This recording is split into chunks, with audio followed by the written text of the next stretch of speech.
Well, this tournament, I expect that we meet very good teams, and that's very good for us because next time we will have tournament. It's in Olympics, and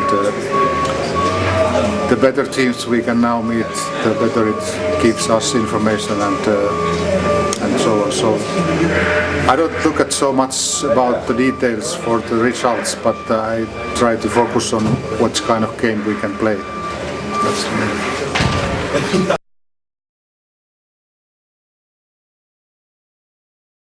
No, not every player is here, but most of them they are. We have some injured players, and that's why they are not here. But I'm quite happy that we have this much players here, and not all, but Jan Mursaki missing, but other KHL players came here, so that's a good sign for the team.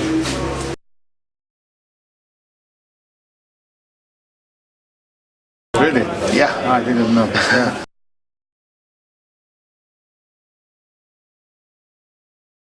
Marcel Rodman is captain tomorrow, and Pintaric will play as goalie.